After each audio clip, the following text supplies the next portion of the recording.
கர்த்தருக்கு ஸ்தோத்திரம். கர்த்தருக்கு பிரியமானவர்களே, எல்லாரும் எப்படி இருக்கிறீங்க? நல்லா இருக்கிறீங்களா? சந்தோஷமாக இருக்கிறீங்களா? சமாதானமாக இருக்கிறீங்களா? ஆமென். கர்த்தர் எப்போதும் தன் பிள்ளைகளை சந்தோஷமாய் சமாதானமாய் என்றென்றும் வைத்திருப்பார். ஆமென். கர்த்தர் நமக்கு போன மார்ச் மாதம் கொடுத்த வாக்கின்படி நம்ம வாழ்க்கையில் ஆண்டவர் அநேக அற்புதங்களை அதிசயங்களை செய்திருப்பார் என்று நான் விசுவாசிக்கிறேன். அவர் செய்திருப்பார். என்னுடைய வாழ்விலும் கர்த்தர் செய்தார்.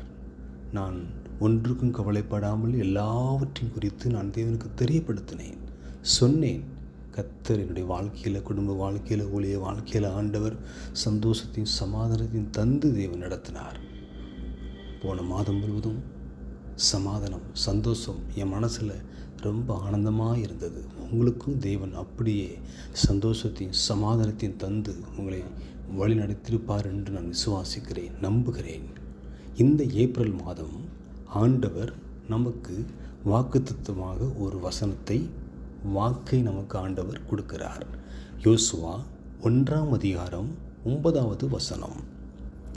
திகையாதே, கலங்காதே, நீ போகும் இடமெல்லாம் உன் தேவனாகிய கர்த்தர் உன்னோடே இருக்கிறார்.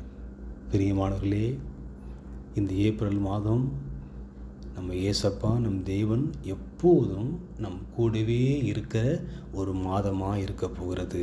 கர்த்தருக்கு ஸ்தோத்திரம். கர்த்தர் நம்ம கூட இருந்தால் எல்லாமே ஆசீர்வாதம்தான், சந்தோஷம்தான், சமாதானம்தான். ஒரு தீமை வராது, ஒரு பாவம் அணுகாது, ஒரு தீங்கும் நம்ம தொட முடியாது. பிசாசோ ஓடிவிடுவான், நோயோ ஓடிவிடும். எந்த ஒரு வேதனையும், எந்த ஒரு சோதனையும், எந்த ஒரு போராட்டமும் நம் வாழ்க்கையில் வராது. இந்த ஏப்ரல் மாதம் கர்த்தர் நீ போகும் இடமெல்லாம், நீ இருக்கிற இடமெல்லாம், உன் வாழ்க்கையில் உன் கூட எப்போது நான் இருப்பேன் என்று கர்த்தர் சொல்லுகிறார். கர்த்தருக்கு பிரியமானவர்களே, இந்த வார்த்தையை விசுவாசத்தோடு பெற்றுக்கொள்ளுங்கள். கர்த்தர் இந்த ஏப்ரல் மாதம் நம்ம குடும்ப வாழ்க்கையில் நம்ம கூட எப்போதும் நம்ம கூடவே இருந்து நம்மை அதிசயமாய் அற்புதமாய் வழிநடத்துவார். கர்த்தர் நம் போகும் இடமெல்லாம் நம் கூடவே இருந்து கரங்களை பிடித்து அவர் வழி நடத்துவார். கர்த்தருக்கு ஸ்தோத்திரம். கர்த்தர் நல்லவர், அவர் கிருபை என்றும் உள்ளது. கர்த்தருக்கு பிரியமானவர்களே, யோசுவா தன்னுடைய ஜனங்களை கானான் தேசத்துக்கு அழைச்சிட்டு போனோம்.